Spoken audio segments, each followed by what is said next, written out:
Welcome back. A key component of Obamacare now on the back burner as the Obama administration makes a move to delay the employer mandate another year. So what's next for Congress? Representative Tim Murphy, the chairman of the Energy and Commerce Subcommittee on Oversight and Investigations, joins us now. Congressman, nice to see you this morning.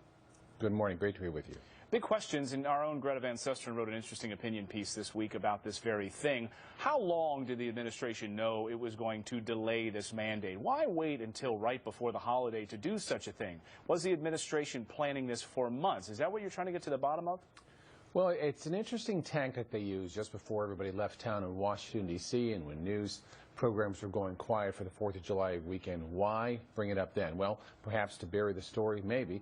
But we have been asking questions about this actually for several months in the Energy and Commerce Oversight and Investigation Subcommittee, where what we found was there was many problems with the health care bill, but every time we brought someone from the administration to explain or perhaps tell us what they were doing to handle the problems, it looked a lot like that scene in Animal House where Kevin Bacon is waving his hands in front of the crowd saying, "Remain calm, all is well," even though we knew there were problems going on.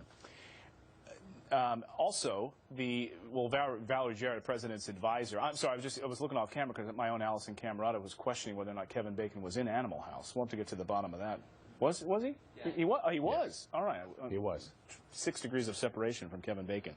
Valerie Jarrett, Congressman, has said that this is going to help. That this mandate delay will actually help small businesses get their stuff together, get their paperwork together, implement all of this stuff. So Valerie Jarrett says, nothing to see here. Don't worry about it. This is all good for the economy and the government. Well, we wish the administration would work with us. You know, they passed this health care bill without any of our input, and now they're making several modifications to it. I would certainly like to know what else they have in mind. For example, so if businesses have a waiver with regard to they don't have to pay a penalty for the next year, but they encourage businesses to still go ahead and do this, what does this mean to the individual? The individual mandate is still in place. What happens if an employee does not have insurance? Will they end up being responsible for a fine? Yet the administration has also announced some other individuals will have that fine waived for a year. But there's still many questions in place. We don't really have the exchanges ready yet. These things are supposed to be ready October 1. Right. So I'm not sure the whole health care bill was ready to go at all. Well, that's another side of this, the exchanges, right? We were hearing from the administration that, no, don't worry about it. There's not going to be too many people on these exchanges because of the mandate. We'll have the mandates in place. Now, does this throw more people onto the exchanges that, as you point out, aren't yet ready?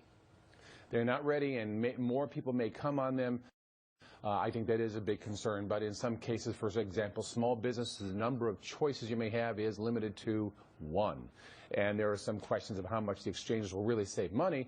A recent announcement also that there'll be a 3.5% tax levied on the exchanges, which of course will be passed on to the consumer as well. I think it's going to be another $180 a year or so for that for an individual. But still, we don't really know what's all in this, and we're only a couple months away from implementation. And I think what's happening here is with all these problems, the question we have is why now? Why not work with us on this? Is this also related to perhaps the 2014 elections with so many problems occurring that they're looking to avoid other political problems? Representative Tim Murphy, thank you so much for educating on all of this morning and helping me brush up on my Animal House trivia. I appreciate it.